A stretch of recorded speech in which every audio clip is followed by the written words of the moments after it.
Now, as per question 9, but the function defined by f at x is equal to x cubed plus ax squared plus bx minus 2 is sketched below.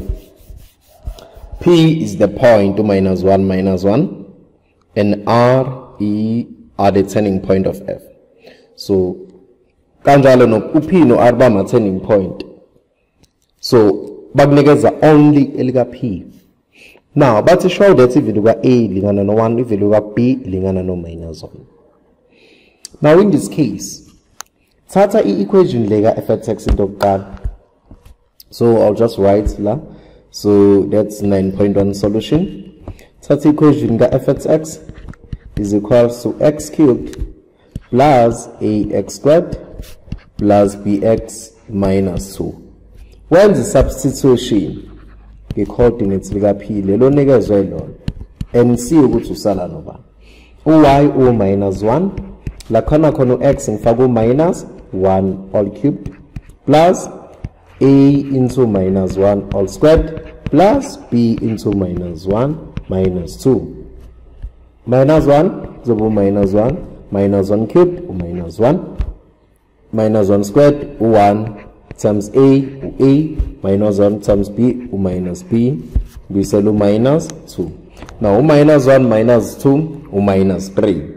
So negative 3 on the right ngulete ngakwa left uzobe positive 3 minus 1 unginikeza u2 elingana no a minus b. Then I will say equation yami yokuqala enginayo.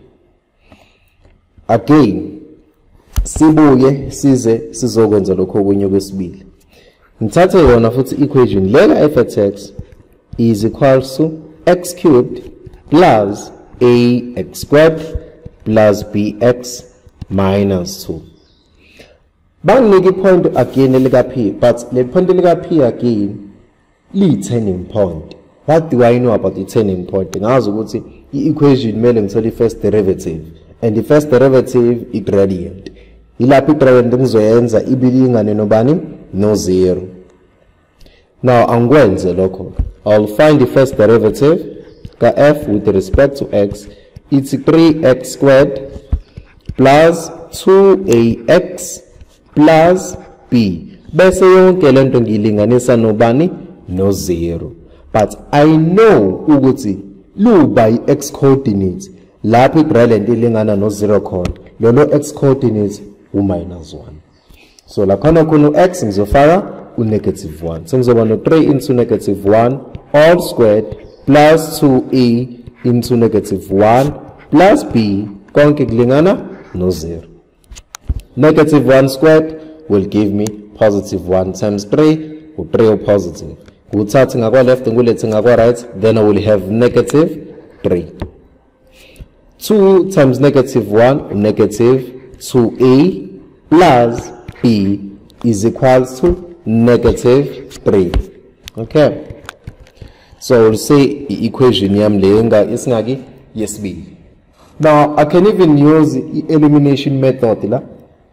Excuse me, I can say equation 1, or let me write ngapha. I can say equation 1 plus equation 2 ukuze b no minus b bezo eliminateana. So I'm going to get log u2 plus negative 3 should kuyafana ukuthi 2 minus 3 phomo minus 1. Na equation yokuqala futhi u1 minus 2 unginikeza minus 1 should no minus a minus b plus b unginikeza 0. So mangidivide ngo negative 1 la I will get a1 o positive 1. But as versus to a u1 sengiqedile.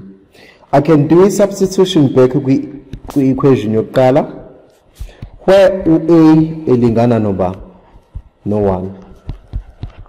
So sengizoba no 2 is equals to 1 minus b, then therefore b wami uzoboba thatha 1 kulethe ngapha ngizoba no 2 minus 1 phomo 1 divided by negative 1 phomo minus 1 b wami so negative 1.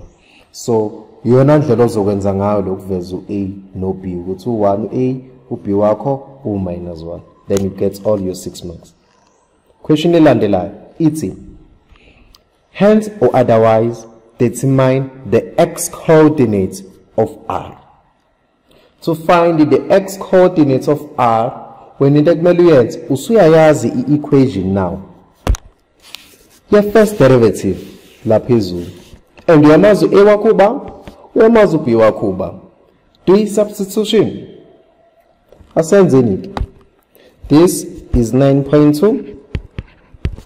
Now equation your first derivative. La kona u-a ngifaka banimena u1. 2 times 1 u2. Should be 2x. La kona b ngifaka minus 1 should be minus 1 equals to 0. Now this can be factorized as we know i-value yokuqala u-x uyingana no minus 1 should u-x plus 1. Should le enye mele benoba no 3x minus 1. Okay. So x wami, so I've got 3x minus 1. So it's either x ulingana no minus 1 or x ulingana no 1 over 3. Remember, but hence or otherwise determine the x coordinates of R. Then therefore, the x coordinates liga R lubani lu 1 over 3 because lelelinye eliga p which is minus 1. So qedile uthola wonke u3 marks wakhe. Question elandela yokugcina ithi, write down the coordinates of a turning point of H if H is defined by h at x elingana no 2 times f at x minus 4. So in other words, but times ngo 2 basebenza njani manje basubtract go minus 4. Bafuna sibhala ama coordinates anlana a turning point.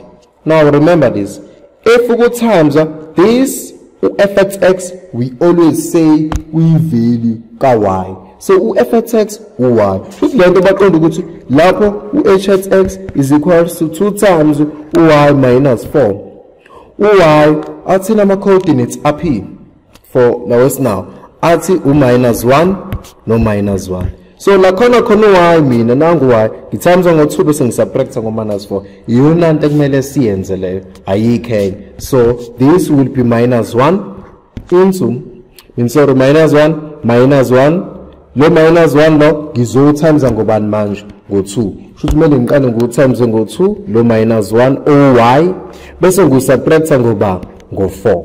Then I will have ama coordinates a turning point yami enje u-x minus 1 njengoba enjalo u2 times negative 1 negative 2 minus 4 will give me negative 6. So ama coordinates a turning point entsha minus 1 no minus 6. Uthola wonke u2 marks wakho nje ubunjalo bese usuyaqeda.